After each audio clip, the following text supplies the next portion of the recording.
Platónicos, sean bienvenidos a una percepción más del programa número 1 de la televisión informativa. Mi nombre es Josué Ferral, seré su anfitrión esta hermosa noche, damas y caballeros. Y pues este podcast llamado Noticiero Platónico para todos ustedes, damas y caballeros. Pero tenemos un tema muy interesante y tenemos a un invitadazo. Que si son neoliberalistas, que si son keynesianos, que etcétera, etcétera. Hoy lo desmenuzaremos muy a fondo. Y qué mejor que el maestro Rogelio Paulín, especialista en economía, en abogacía. Damas y caballeros, nomás le falta vender quesadilla los domingos al profe. A todo le hace. Y pues hoy estaremos analizando a detalle el neoliberalismo y el milagro en México. Damas y caballeros, profesor, un placer tenerlo aquí en su espacio. Muchísimas gracias, no, gracias por la invitación y realmente un placer estar aquí compartiendo con ustedes estos temas que dan interesantes, ¿no? Dicen por ahí que quien no conoce su historia, está condenado a repetir. ¿verdad? Y entonces, qué mejor que entender un poquito lo que ha pasado en cuestiones económicas, ¿no? En nuestro cuestiones México, económicas. en nuestro México, con estos sistemas y más ahora con lo que sucede con el presidente que busca cambiar precisamente la estructura. Y qué bueno que mejor entender, ¿no? Lo que ha venido mejor pasando. entenderlo y qué mejor que a través de la historia de México. Y bueno, igual a nuestros suscriptores, a todos los platónicos que nos están escuchando, a nuestra primera emisión. Esta es la primera. El profe Rogelio Paulino es nuestro padrino, así que unos aplausitos porque pues comenzamos muy fuertes. Igual el profe no es cualquier persona que está hablando de economía, es una persona que tiene amplia experiencia en este ámbito en cuanto al mundo empresarial y igual en cuanto al mundo judicial. Entonces nos va a estar aportando su experiencia y de alguna forma estarnos orientando acerca de estos temas tan interesantes. Pero bueno, ya entrando más en materia, un tema que a mí me interesa siempre va a ser el milagro mexicano. Siempre van a ser las consecuencias de la Revolución Mexicana. Yo le llamo los Nepo Babies de la Revolución Mexicana. Pero, ¿cómo entender el milagro mexicano?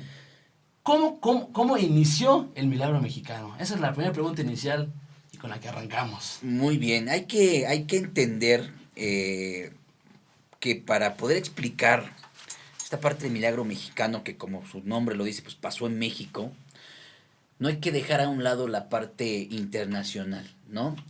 El milagro mexicano como tal se conoce que sucede desde los años 40 hasta básicamente los años 70, ¿sí? Pasando por una guerra mundial, la Segunda Guerra Mundial. ¿Podrías decirse que inició en el sexenio de Manuel Ávila Camacho? Así es. Hasta Gustavo Díaz Ordaz. Hasta Gustavo Díaz Ordaz, que ya con Echeverría ya comienzan estas nuevas tendencias, pero ahorita lo analizaremos más a detalle. En cuestión del sexenio de Manuel Ávila Camacho, ¿cuál habrá sido su principal visión en cuanto a su visión de la política externa? Hay que entender que precisamente lo que se buscaba, ¿no? Como tal, era el desarrollo en México, ¿no?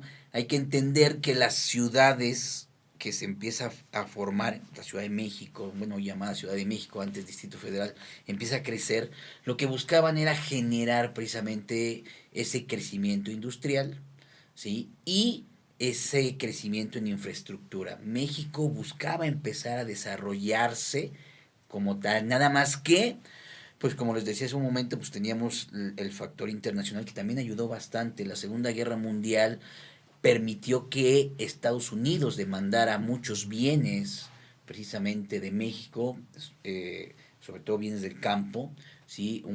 Bienes de carácter industrial, no muchos, ¿sí? Pero todo eso ayudó a tener buenos resultados, ¿no?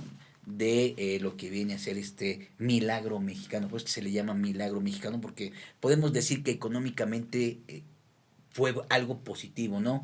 Un crecimiento en promedio anual del 6%, 6.2%. Altísimo. Sí, altísimo. Digo, a comparación de lo que venimos creciendo con el neoliberalismo, pues es altísimo, ¿no? Por supuesto.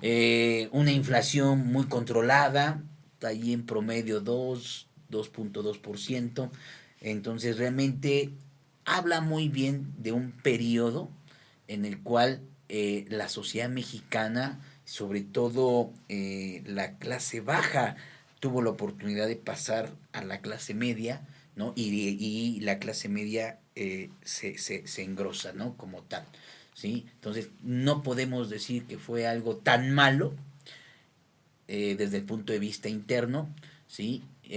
Más sin embargo, pues desgraciadamente no estábamos abiertos todavía al comercio y eso es lo que perjudica al final, ¿no? Pero siendo más concretos, el sexenio de Manuel Ávila Camacho, hay que decirlo, o sea, inicia con polémica, que su hermano quería también, que se enoja don Maximino Ávila Camacho porque él quería ser presidente, que porque, fíjese que yo leí un artículo que por su primogenitura él se consideraba que era como Que- por sangre, ¿no? Que él merecía sí, ser él merecía presidente. ser presidente. Entonces, desde ahí nos encontramos con una, o sea, desde una, contrariedad, ¿no? Al él quererse postular. Y claro, o sea, tenía las papeletas para poder ser presidente de México, había sido secretario de Guerra y Marina, De ¿no? Guerra y Según. Marina. Y bueno, es que en esta parte es la cuestión política, que eso no se nos ha quitado, ¿no? Ujú.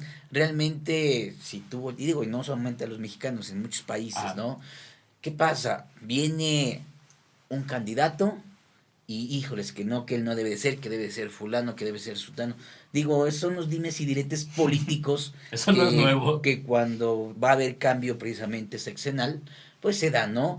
¿Qué pasa en México? Pues que existía solo un partido como tal, ¿no? Partido Revolucionario ¿Verdad? Instituto. Bueno, según yo, es hasta Miguel Alemán donde ya comienza el nombre de Partido Revolucionario Revolucionario Institucional, ¿no? Institucional. Todavía ahí era nacional, ¿no? Así es, ¿no?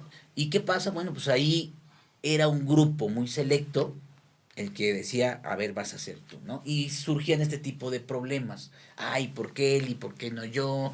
No, yo Y que luego, he y luego sido, que ahí como con esta cuestión que somos es hermanos. familia, ¿no? Gobernador de Puebla era en ese entonces Maximino. Así es, ¿no? Entonces, son ese tipo de situaciones políticas que no hemos superado todavía, ¿no? Y que nos hacen ver mal, ¿no? Hay algo que yo platico mucho en mis clases con los alumnos, de que muchas veces la parte política, ¿sí? Se le da una gran prioridad. Digo, es cierto, es importante, ¿no? Pero hay que entender que la política, la verdadera política, funciona bien en conjunto, pues precisamente con otras ciencias, entre ellas la economía, la sociología, ¿no? El derecho, ¿no? Pero ¿qué pasa? En países que en ese tiempo pues todavía los llamaban países de tercer mundo, ¿no? Supuesto. ¿Verdad? O subdesarrollados, etcétera. ¿Verdad? Como tal. Entonces, ese tipo de problemáticas políticas pues, nos hacían ver mal, ¿no? ¿Por qué? Pues porque seguíamos arrastrando lo que hemos arrastrado desde que supuestamente somos independientes, el no ponernos de acuerdo, ¿no? Entonces, fíjese, qué buen tema, ponerse de acuerdo. Entonces, ¿dónde es la raíz de ese problema? Porque siempre a Noticiero Platónico y a José Ferral nos interesa ir al fondo del problema, no quedarnos en la punta del iceberg, ir a lo más profundo. ¿Qué habrá sido?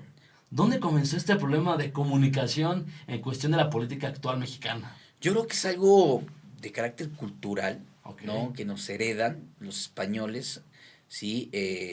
Y que, digo, veíamos el problema que había entre el virrey y el rey, ¿no? Que el virrey de repente ya se sentía más que el rey, etcétera. Y cuando nos independizamos, pues sucede lo mismo, ¿no? ¿Qué decimos? Ah, pues no sabemos gobernar y pues vámonos a traer a alguien de fuera, ¿no? Y nos traemos precisamente a... ¿Quién llegó? ¿Eh? A Noticiero Platónico. Ha quedado mal. Ha quedado mal una vez más. ¿Cómo? De Habsburgo se apellidaba. Maximiliano de Habsburgo, segundo ¿verdad? imperio mexicano. ¿Verdad? Gracias por Es refrescarnos las cierto. ideas. Entonces nos traemos a alguien precisamente para que ponga orden, ¿no? ¿Y qué pasa? Pues seguimos en el mismo desorden. Híjole, Sí. pero esa intervención francesa que viene de la mano del segundo imperio mexicano, Maximiliano de Habsburgo, en esta cuestión, ¿cuál era la propuesta de Maximiliano de Habsburgo en cuestión económica? Un tipo con buenas intenciones, puede ser, un tipo letrado, un tipo educado, alguien político que intentaba siempre, irónicamente, a pesar de ser un monarca, él estaba interesado en la democracia, ¿no? Claro. Curiosamente. Claro, pero fíjate que más que cuestiones económicas para México, Ajá.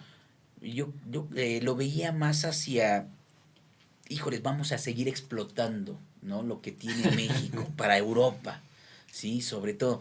Y eso es lo que, de cierta forma, pues una parte de la población de México se da cuenta y dice, no, y a ver, si ya somos independientes, pues tenemos que gobernar mexicanos, ¿no? Ok, Y entonces es cuando pues viene precisamente la caída, ¿no? por De supuesto. Habsburgo como tal y buscan empezar a que realmente gobernemos como tal Pero los también hay que tener mexicanos. en cuenta que Maximiliano toma un México endeudado. Esa es la Endeudado, verdad. tal cual. Digo, las guerras, los conflictos sociales, eso es lo que te dejan, ¿no? No te dejan Sun Tzu, riqueza, arte de la guerra. no te dejan precisamente cosas maravillosas, te dejan deuda, te dejan muertos, te dejan hambre, Claro. ¿no? Te dejan sin producción, etcétera, ¿no? Entonces, era difícil, ¿sí? Era difícil que realmente se produjese de un día para otro, que realmente se buscara el crecimiento tal cual. Era muy difícil. ¿Y qué pasó? Pues al no haber resultados, aprovechan precisamente este grupo de mexicanos y decir, ¿saben qué? No es funcional, ¿no? No es funcional y debemos de empezar a gobernar nosotros, ¿no? Y como Interesante. tal, hasta que, bueno, pues ya llega el primer presidente mexicano, Guadalupe Victoria. Guadalupe Victoria, ¿verdad? Don Guadalupe Victoria. Así es, ¿no? Pero bueno, ahorita que tal vez nos desviamos un poquito porque debo decirme que soy muy amante de esta segunda intervención francesa, de este segundo imperio mexicano.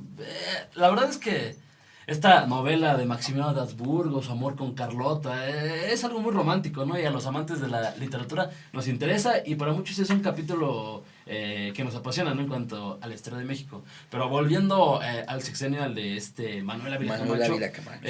fíjese, ahorita usted mencionaba algo muy importante, las importaciones y exportaciones que manejaba el imperio de este Maximiliano de Habsburgo. Pero también tenía algo en común con Manuel Ávila Camacho.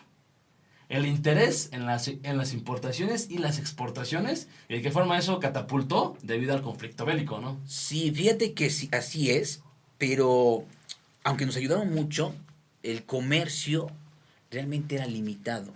Ujú. Hay que entender que también estamos viviendo un sistema de sustitución de importaciones. Ok, Entonces, ¿qué pasa en México?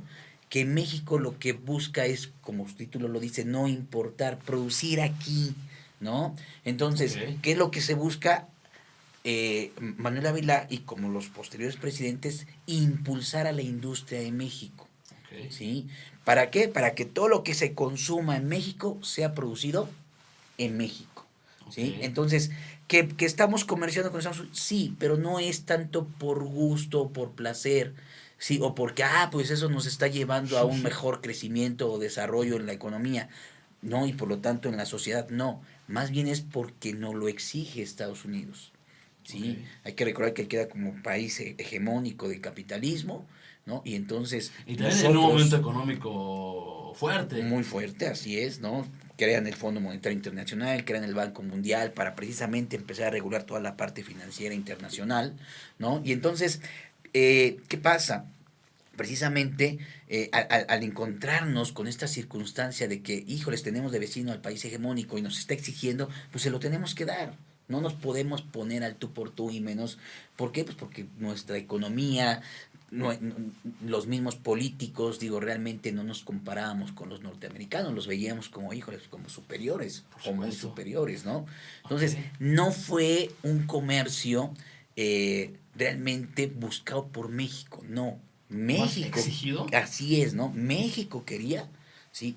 Producir para sí mismo y punto. ¿Por Ok, qué? Porque todavía teníamos esa visión del comercio no tan abierto, ¿no? ok. Sí solicitamos por ahí comercial en 1962, entrar al GATT se nos negó como tal, ¿sí? Y así se nos vino negando. Por Ya supuesto. a partir de 1986, cuando México entra al GATT, ¿sí? Que ya estamos hablando de neoliberalismo, ¿sí? Bueno, ya es otra Claro. circunstancia muy difícil. Por supuesto. Y fíjese, qué bueno que me mencionó a Estados Unidos, porque si hay que mencionar un presidente que influenció a México y que fue de Estados Unidos y que también debido a él y a su política externa e interna salieron victoriosos, el presidente Roosevelt, ¿no? Que Roosevelt, es uno de los principales, y que incluso he leído muchas opiniones, y en los Estados Unidos se le recuerda con buenos ojos, bueno, se le ve incluso hasta como un héroe patriótico, ¿no? O sea, Pues sí, ¿por qué? Pues porque al comprarnos precisamente nuestra producción, al hacernos llegar dólares, cuando el dólar en ese tiempo estaba casi a la par que el oro, ¿no? ok, Entonces, eso es lo que incentiva precisamente a la economía de México y se logra ese milagro mexicano, ese desarrollo por estabilizador, supuesto. ¿no? En donde vemos grandes crecimientos en el campo, en la industria y en sí en general en la economía y empezamos a ver ese desarrollo, ¿no? En la población, en tener un mejor nivel de vida. Si tú cuestionaras a tus abuelos, inclusive a lo mejor a tus papás, ¿no? Pues recordarán cómo pues en los años 70, ¿no? Pues había ese poder de viajar en avión, en los años anteriores, 65, ¿no? Finales de los 60, de cualquiera podía tomar un vuelo, ir de Claro. vacaciones, les alcanzaba para el ocio, cosa que el neoliberalismo pues nos vino después a Eso quitar, ¿no?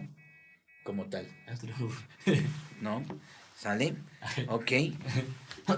Y fíjese, ahorita, qué bueno que me toca este tema, porque posteriormente al sexenio de Manuel Ávila Camacho viene, bueno, igual para entender la importancia que tenían los Ávila Camacho en el país, en la Revolución Mexicana, hay que saber que pues ellos eran carrancistas, ¿no? Y pues tenían todo el apoyo del A su norte del favor. país, y también de qué forma esto les ayudó para irse posicionando en la economía, en la política, y pues poder ser tal vez de las familias más importantes en la historia de la política mexicana. Así es, ¿no? Hay que recordar que la parte norte tuvo una intervención muy importante en la parte de la revolución. Se dan a conocer grandes hombres, ¿no? Pues de allá era precisamente Doroteo Arango también, Don Doroteo Arango ¿no? alias Pancho Pancho Villa. Villa, ¿no? ¿Cierto? Y se tiene, y siempre ha tenido la parte norte una influencia muy fuerte en la cuestión política, Por supuesto. ¿no? Como tal, vemos ahorita en la parte norte, en Nuevo León, Monterrey, ¿no? O más bien en lo que es sobre todo Nuevo León, pues existe la ciudad más rica de América Latina, ¿no? O con San mayor poder Nicolás adquisitivo, Los Garza. ¿sí? Entonces, digo, realmente la parte norte siempre ha tenido una intervención en la cuestión política y en la cuestión económica. Económica. Y por ejemplo, ya avanzando un poco más en la historia, pasando el sexenio de Manuel Ávila Camacho, viene el sexenio de Miguel Alemán, el cachorro de la revolución. Algunos dicen que tenía influencia callista y de la familia de Obregón, porque es sabido que él era un protegido de Lázaro Cárdenas, entonces él tenía una fuerte protección en Sonora. También su papá había sido compañero y había sido maderista, entonces también ahí tenemos otra fuerte concepción de la revolución, y pues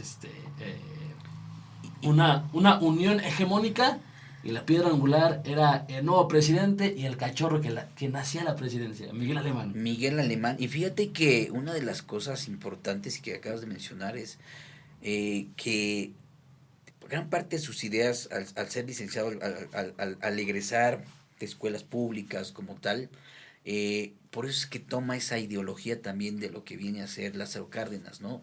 Y busca, y esto es algo interesante, ¿no? Busca seguir incentivando el crecimiento, ojo, de empresas estatales, ¿sí? Ok, Tal ok, ok. cual. Sí, sí, si nosotros vemos el desarrollo estabilizador, muchas empresas estatales crecieron. Se da, por ejemplo, el surgimiento del Instituto Mexicano del Seguro Social.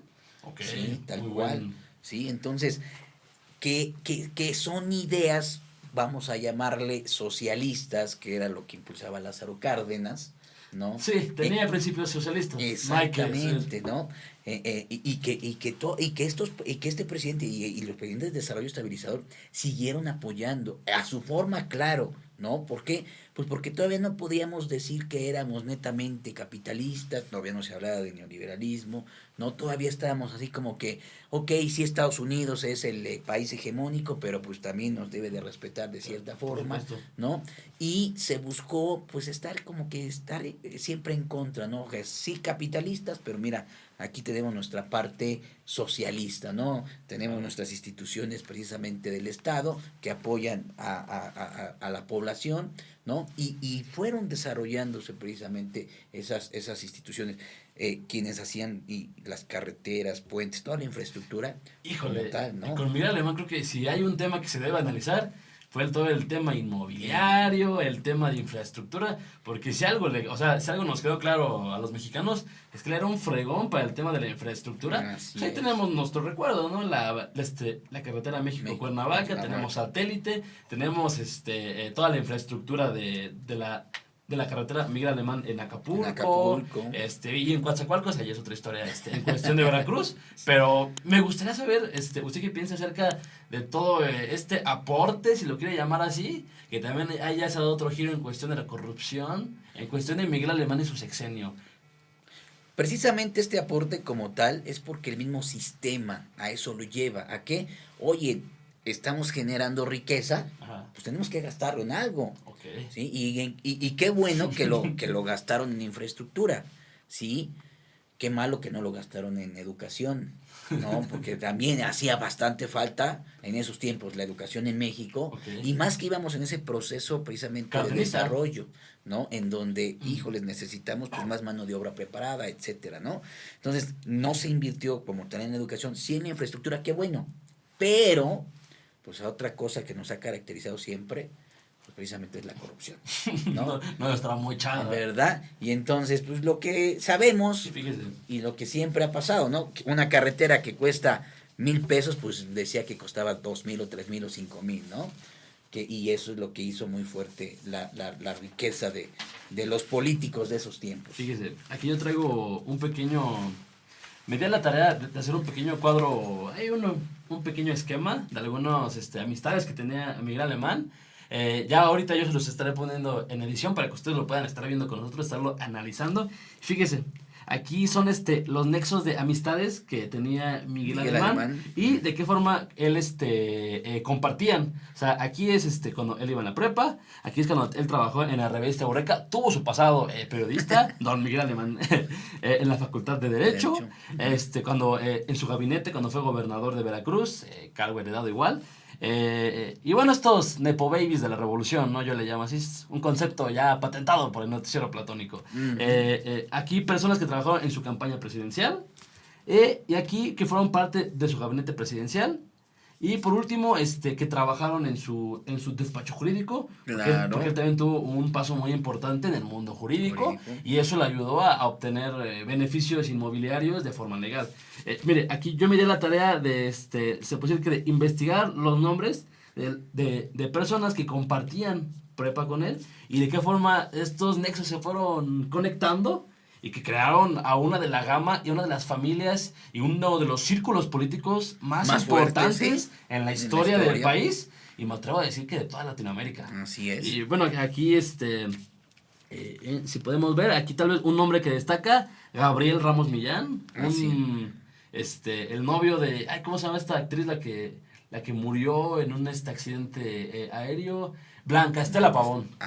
Estela Pavón, el amante de... es otra historia. Así es. Pero, por ejemplo, Gabriel Ramos Millán, él tuvo una influencia muy importante en el Estado de México y en la Ciudad de México. Entonces, me gustaría saber usted qué piensa acerca de este círculo, que por lo que usted ya vio, es un tema que yo estoy analizando muy detalladamente. Sí, muy detalladamente. Es que esto es la parte, te digo, es la parte política, ¿no? ¿Qué hacemos? ¿Qué hacemos nosotros los individuos? Ok, yo voy a llegar a un puesto de trabajo y si a lo mejor llego a una jefatura, si llego a una dirección, si llego a un puesto de mando, pues yo me voy a rodear de gente que confío, que sé que va a hacer las cosas. Como tal vez haríamos muchos de nosotros, ¿no? ¿Verdad? Entonces, esto es lo que hacen los políticos. Pues, ¿a quién voy a llamarle? Pues a gente que conozco. Y si puedes ver, son sus conocidos de la preparatoria. De ¿no? la prepa, ¿no? caballeros. Ahí tenemos a Antonio Ortiz Mena, que precisamente él fue el que llama por primera vez, ¿sí? A esto el desarrollo estabilizador, Uy, ¿sí? Como esto tal. se va a descontrolar, Sí, muchachos. tal cual. Y vemos cómo fue compañero precisamente de la preparatoria, ¿no? Y lo podemos ver con Raúl López, ¿no? Con Vázquez. Todos vienen, es un grupo que se ve que se forma precisamente desde el aula, y eso es algo que todavía hoy se ve, ¿no? Que llegan a criticar cierta gente en los políticos, en los directivos de grandes empresas. Ah, pues es que se trajo al amigo, es que se trajo al Nepotismo, ¿no? compañero. Tal cual, ¿no? Ajá. Tal cual, sí. Y eso es algo que no hemos superado. Que, ojo, a lo mejor no es tan malo, o no sería tan malo si las personas que realmente estás llamando a trabajar contigo pues, Ajá. tienen la capacidad, que así algunos lo demostraron, ¿no? Por supuesto. La verdad es que a lo que yo he investigado y a lo que yo me he adentrado en cuestión de Gabriel Ramos Millán, la verdad es que sus planes Así inmobiliarios, es, la verdad es así es. que Infonavit se queda corto. Así es, ¿no? En realidad, ¿eh? Exacto, ¿no? ¿Y qué pasa?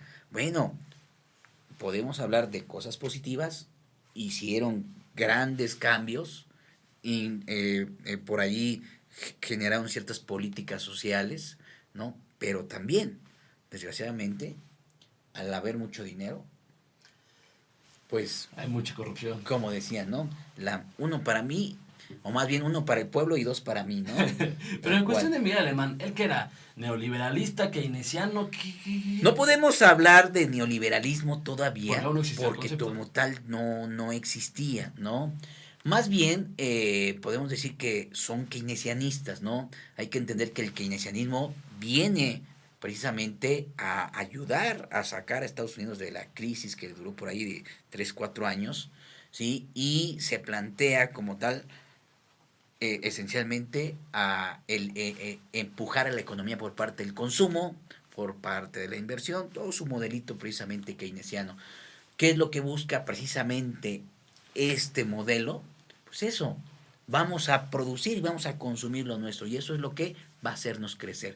Que ojo, Keynes sí ya hablaba precisamente de la importancia que tiene el comercio internacional, ¿sí? Cosa que México pues todavía no podía entrar, no podía hacer libremente, no porque no quisiéramos, sino porque Estados Unidos no nos dejaba ingresar al GATT. ¿Sí? ¿Por qué? Porque para poder tú comerciar tenías que ingresar al GATT. Tal vez a las personas que no manejamos tanto estos temas de importaciones y exportaciones nos puede dar un poco de contexto acerca de qué es el GATT para que nosotros lo podamos conocer, porque Claro, también yo son conceptos que yo desconozco. claro, el GATT sí es un organismo internacional que crea precisamente Estados Unidos, el cual es el Acuerdo General de Aranceles, su acrónimo GATT están sus siglas en inglés, ¿no? ¿Qué es esto? Pues precisamente es la institución que se va a encargar de regular el comercio internacional. Tú quieres comerciar conmigo, ¿sabes qué? Estamos en el GATT, entonces tú me vas a poner un arancel, pero el arancel, según el GATT, debe de ser mínimo para poder hacer precisamente comercio, ¿sí? No se habla todavía ya de una eliminación completa de aranceles Ok. al momento de comerciar, pero sí de empezarlos a reducir. Y entonces, quien entraba al GATT tenía precisamente ese permiso por parte del país hegemónico de comerciar precisamente a precios, ¿sí? Más bajos, ¿no? ¿Por qué? Pues porque podían disminuirse los aranceles al momento de que entraban esas mercancías. Y entonces, ¿qué pasaba? Pues habían países que entraban tecnologías, productos de consumo, que aquí en México no los conocíamos, no los podíamos ver, Ok. ¿sí? Los llegábamos a tener, no porque nos los vendieran en la tienda o en el centro comercial, como ahora se hace, ¿no? Claro. O no, los teníamos porque los comprábamos de manera ilegal. ¿En dónde? En Tepito, la famosa fayuca. Ahí es donde se da el auge de la fayuca, Ok. ¿no? Como tal. Entonces, no podíamos entrar al GATT, no podíamos comerciar, no nos podían mandar producto, no nos podían mandar tecnología, ¿no? Y nos fuimos atrasando. Es cierto, desarrollamos empresas, ¿sí? Desarrollamos industria, Infraestructura. infraestructura, pero no con tecnología. Y eso es lo que nos hizo ir quedándonos atrás. Ok. ¿Sí? Crecíamos perfecto, ¿sí? Vendíamos productos a Estados Unidos perfecto, pero realmente, ¿sí? No estábamos, no vieron esta parte, ¿sí? De que, ok, nos estamos quedando atrás en la parte tecnológica, que eso es lo que se está desarrollando y es lo que ya está empezando a generarle valor. Miguel Alemán Velasco, Miguel Alemán Magnani, que a mi Así parecer ya es es. una vergüenza, ¿no? A comparación de los gigantes económicos y de los Bueno, imperios de corrupción que se establecieron, y ahí ya sería otro tema muy interesante, por ejemplo, los hablar, Nepo Babies. ajá, ¿no? Exactamente, ¿no? De todos esos ricos de la clase eh, política Vamos a hablarlo, profe, pudiente, porque a mí me encanta ese tema. que han heredado el poder, que han heredado su riqueza de sus ancestros. ¿Y qué están haciendo ahora? Llevándolos Qué a la vergüenza. quiebra, ¿no? Fíjese, ahorita, no sé si usted tenga un nombre o algún apellido y con gusto ahorita lo desglosamos, pero a mí se me viene uno que ahorita está muy de moda por sus lágrimas de cocodrilo, don Santiago Krill, de familia economista fuerte, Fuerte, su papá, Enrique Krill, el que fue vocero vocero de la... de este Porfirio Díaz, Así y es. fue, si estoy diciendo alguna barrabasada, corríjame con todo, con toda la confianza, embajador en Estados Estados Unidos, Unidos. igual fue el que se dice que él fue el intérprete, ¿no? En el primer encuentro de Porfirio Díaz con el presidente Howard Taft. Howard Taft. Entonces, Así es.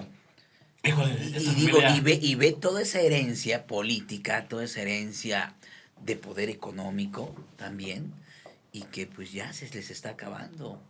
Sí. Y eso que es fortuna fuerte. O sea, estamos hablando de No, millones y estamos hablando millones y millones exactamente, de estamos dólares, hablando ¿no? de miles de millones, ¿no? Por supuesto. Tal cual. Si tú te fijas, por ejemplo, si analizas un poquito la cuestión del endeudamiento Ajá. de México, te vas a dar cuenta cómo antes de salir un presidente, siempre se solicitaban créditos, ¿sí? Créditos Ok. al exterior, ¿sí? Ok. ¿Y de a dónde iba para ese dinero? No, pues. A Irlanda. Saludos, A, Carlos la- Salinas de Gortari. a las riquezas de los presidentes, era lo que se llevaban, ¿no? ¿Quién terminaba pagando, o quién termina pagando todo eso? Por los mexicanos, Por supuesto, sí, sí, ¿no? sí, sí. Y por ejemplo, en cuestión de ese tema de las familias, que ahorita veo que. Y veo que, o sea, sinceramente, a todos los platónicos que nos siguen en TikTok y en YouTube, les encanta este tema de las familias. Les encanta saber de dónde viene la riqueza de las familias más poderosas de México. ¿Usted conoce tal vez alguna otra familia que sea muy importante en la economía mexicana y que pues han sido nepo babies en la historia? Y pues es que, digo, realmente podemos hablar ¿cómo se llaman?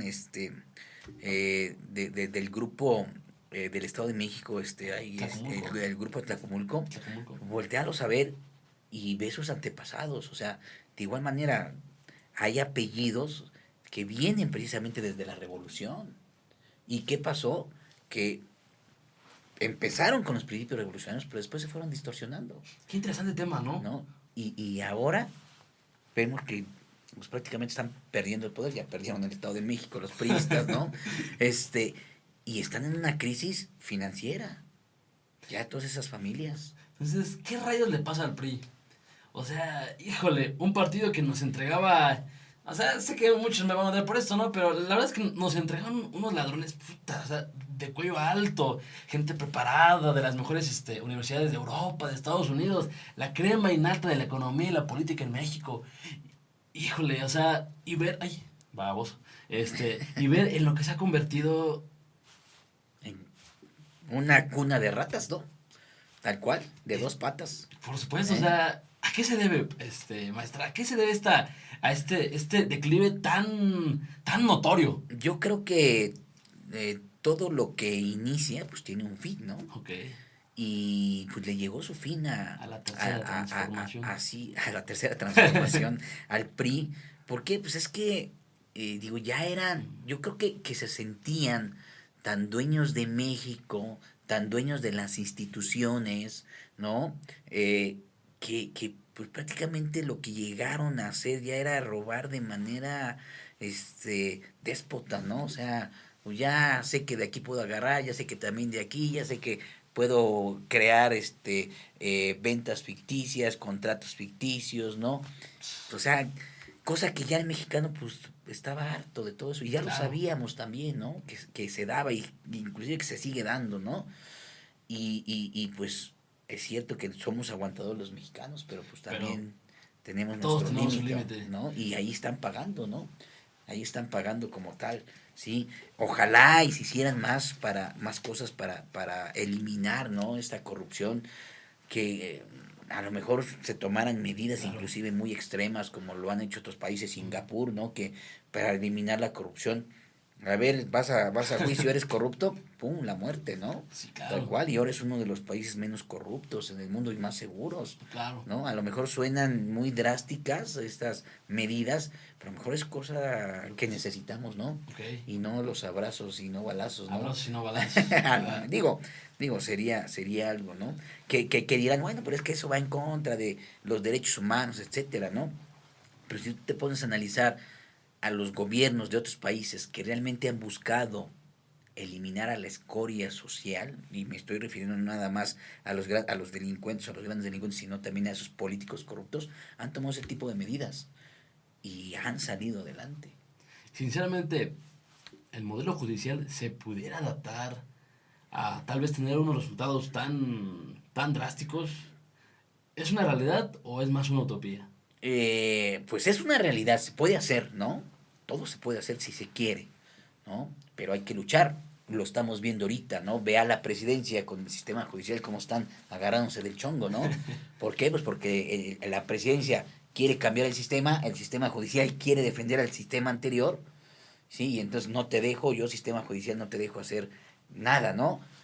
Digo, algo histórico que se vio, que votan a favor de ciertas políticas, de ciertas normas, de ciertos cambios, y de repente, híjole, salió un amparo por el Poder Judicial, ¿no? Y que no se puede aplicar, cosa que nunca se había visto, Y que exactamente, los ministros se metieran en las cuestiones realmente políticas. por supuesto. Pero pues como bien dicen, están viendo cómo están perdiendo terreno. Y no podrá ser ahí también, incluso hasta como un fallo.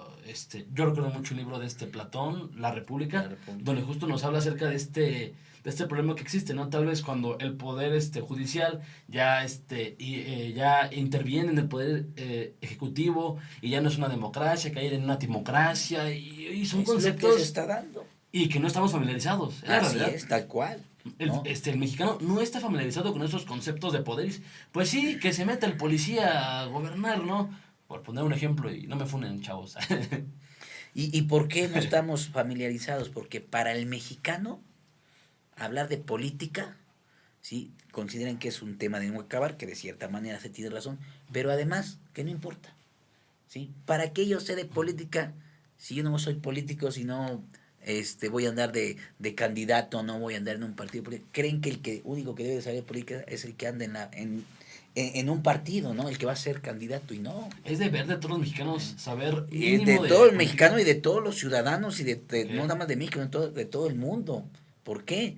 Porque precisamente la política es la que al final decide, ¿no? Y si nosotros estamos eligiendo quién decida, pues tenemos que conocer de política, Por supuesto. ¿no? Y más sin embargo, ¿qué pasa cuando vamos a votar? ¿A poco conoces realmente el sistema que apoya o que pretende plantear el candidato, ¿sí? O las políticas que pretende establecer? No. ¿En qué nos basamos? Ay, no habla inglés. Ay, está bonito. Ay, está Hace feo, ¿no? conciertos. Ay, me Hace hace conciertos. conciertos, ¿no? Claro. Eso es en lo que nos fijamos. Por supuesto. Cuando no nos adentramos realmente a lo esencial, ¿sí? Si tú le preguntas a un a ver, ¿cuál es el sistema que pretende plantear esta ahora Sheinbaum o la señorita o la señora X, ¿no? Etcétera. ¿Y qué quiere plantear Sheinbaum? Voy para allá. Ok. ¿Qué te dice la gente? Pues no sé. Ah, pero Sheinbaum, qué bueno, ojalá y quede. ¿Por qué? Pues porque es gente de López Obrador. Ok, sí es gente, pero ¿qué es lo que Pero pretende ella qué plantea. inclusive? Ah, pues, ¿qué es lo que plantea la cuarta transformación? ¿No? ¿Qué es lo que dice? Bueno, pues plantear un sistema en el cual exista esta parte mixta, ¿no? La parte capitalista con la parte socialista. Intervención del Estado para regular precisamente a la propiedad privada y no haya excesos, ¿sí? Y, ojo, y es parte de lo que empezamos a hablar, empezar a hacer lo que se hacía precisamente con el milagro mexicano, apoyar a la clase baja, apoyar a las clases medias y hacer que haya un desarrollo, ¿sí? Como tal. Eso es lo que están buscando la 4T. ¿Sí? Que por ahí dicen, pues es que son políticas que pues nada más van a apoyar a la gente pobre. Y no es cierto. Si tú volteas a ver a las empresas también están saliendo ganando. Hay consumo, hay inversión, si no, no se Mucha vinieran inversión. no se vinieran las empresas privadas a invertir aquí a México. Dicen algunos, no está aprovechando el presidente el nearshoring, ¿no? Otros, no, que sí lo está aprovechando. Probablemente yo veo que sí se está aprovechando, está llegando mucha inversión, ¿no? ¿Qué está haciendo el mismo presidente? A ver, hay empresas transnacionales que quieren venir a México, ¿sí? Porque ya vamos a ocupar el lugar del canal de Panamá, ya vamos a estar pasando mercancías. ¿Y qué dijo, qué hizo el presidente? Pues necesito generar la infraestructura y crea el tren transísmico, ¿no? El que viene de Veracruz a Oaxaca, ¿no? Y Chiapas, Y ¿sí? ahorita que estos temas de trenes y están siendo muy tocados y muy criticados y atacados, esa es la Claro, realidad. ¿no? Claro, porque si tú estás haciendo algo que realmente está beneficiando a los demás y eso va a hacer que vuelvan a votar por ti, pues yo lo que voy a hacer es, voy a buscar minimizar lo que estás haciendo, voy a atacar lo que estás haciendo, ¿no? Cuando digo realmente, y en esta parte el presidente actual, pues está bien, ¿no? Está generando infraestructura, que era lo que se hacía precisamente durante el desarrollo estabilizador, nada más que con la diferencia que ahora sí hay comercio. Y ahora sí podemos importar y Y ahora sí exportar. podemos importar y exportar lo que queramos, ¿sí? Entonces, entonces, ¿qué técnica se puede hacer para que pueda seguir este crecimiento exponencial, este crecimiento sostenido? Un concepto que deberíamos estar todos familiarizados, Ajá. exactamente. Pero igual me interesa saber mucho este tema tan interesante porque tal vez un miedo mío y un miedo de muchos mexicanos es que Andrés Manuel López Obrador y Movimiento de Morena no se convierte en Morena, sino se convierte en un obradorismo. Y en cambio, cuando salga López Obrador, ya no se mantengan los ideales, como en su tiempo lo fue en el PRD con don Cuauhtémoc No, Cárdenas. Cuauhtémoc Cárdenas. Entonces, a mi parecer, sí es algo que me preocupa y y me interesaría saber usted qué piensa acerca de este tema tan, Digo, de que el riesgo existe, existe, por ¿no? supuesto. Pero yo creo que la candidata que eligió, porque realmente fue la candidata que eligió Andrés Manuel, ¿no? Si profundizamos en ese tema, digo, habrá quienes dirán, no es cierto, habrá quienes dirán, no fue democrático, etc. No, realmente fue la candidata. Yo creo que la elige por eso mismo, ¿no? Porque concuerda con en muchos aspectos con lo que viene haciendo Andrés Manuel, ¿no? Va a seguir, sí va a seguir, ¿no? Aquí habrá que ver precisamente qué gente se rodea, a quién ponen puestos estratégicos y que busquen precisamente seguir impulsando este desarrollo, ¿sí? Con este crecimiento económico que se viene dando, ¿no? Entonces, yo creo que fue la mejor elección esta mujer, ojalá y quede, ¿no? Para que como tal siga esa ideología, ¿no? Mixta de buscar ese crecimiento, ese desarrollo a través de una intervención del Estado, pero permitiendo el capitalismo, ¿no? Permitiendo la propiedad privada. Una intervención, ojo, del Estado en donde realmente se necesite, Okay. ¿no? Como tal. Entonces podría ser ella una keynesiana también, como la escuela de Como tal, Obrador. así es, ¿no? Podemos Perfecto. hablar de una neo-keynesiana, Ok, ¿no? Una interesante concepto. neo-keynesiana. Podría ser un concepto tal vez nuevo, ¿no? Que viene surgiendo apenas en México. No, ya es algo que, bueno, que se maneja precisamente desde los 90, ¿no? El famoso neokeynesianismo. Bueno, inclusive en los países desde los 70, cuando por ahí precisamente eh, el valor del dólar cae, ¿no? Una crisis que tuvieron en el 72, ¿sí? Las reservas de los países otra vez vuelven al oro, etcétera. Y pues por ahí salen los monetaristas posteriormente diciendo que pues, todos los males de la economía es por culpa del dinero. Y salen los keynesianos, ¿no? Los neokeynesianos diciendo, a ver, no, sí, no todo es culpa del dinero, precisamente hay que ver bien el consumo, hay que ver bien el ahorro, la inversión, el gasto de gobierno. Hablan de un gasto de gobierno, ¿no? Okay. No que el gobierno quede fuera de la economía, como lo plantea el neoliberalismo, Okay. ¿no? Como tal. Y antes de que sigamos avanzando, tal vez a mí sí me gustaría preguntar, y como que avanzando en esta línea temporal que hemos ido analizando, hay que ser más concisos, ¿no? Sale Gustavo Díaz Ordaz del poder, sale de una forma muy trágica para todo el pueblo mexicano y desgraciadamente se le recuerda a él por ese capítulo tan triste como lo fue la matanza de 1968, pero llega un nuevo presidente populista, amante, ¿no?, de la cultura de Lázaro Cárdenas. Le encantaba que besara a la viejita, que igual le gustaba mucho el espectáculo al licenciado don Luis Echeverría. Álvarez. ¿Cuál era su propuesta, se puede decir que en cuestión de la política externa? Porque también es bien sabido que le tocaba un sexenio muy interesante en cuestión de la política externa. Así es. Fíjate que él pasa por un periodo muy importante. ¿Por qué? Porque se está acabando ese modelito de sustitución de importaciones. Ya se está pensando precisamente en no nada más producir lo que consumimos. Ya se está empezando a ver la forma de realmente entrar a ese comercio internacional, ¿no? Como tal. Entonces, en esencia, este presidente como tal no tiene un plan, un sistema fijo a seguir, ¿sí? Por eso lo que viene a ser Echeverría, lo que viene a ser López Portillo, esas dos presidencias son presidencias de transición, que al final López Portillo lo dice, ¿no? Yo soy el último presidente revolucionario, ¿sí? ¿Qué significa Ajá. eso? Que precisamente se deja todo ese pensamiento revolucionario de ayudar al prójimo, al pobre, ¿no? Al de la agricultura, al agricultor, ¿no? Al de la clase media. Ya se va a dejar eso. ¿Por qué? Pues porque entra el nuevo sistema neoliberal. Entonces, las cosas no pueden cambiar de la noche a la mañana, ¿sí? ¿Y qué pasa? Precisamente Echeverría y López Portillo fueron esas presidencias de cambio de sistema, ¿no? No podían decir, híjoles, vamos a seguir apoyando al pueblo cuando ya es lo que menos se quería. No, no podían decir, vamos a seguir produciendo para nosotros cuando ya se estaba hablando, se empezaba a hablar de ahora sí entrar de lleno al comercio internacional, de solicitar, sí, constantemente la entrada al GATT. Claro.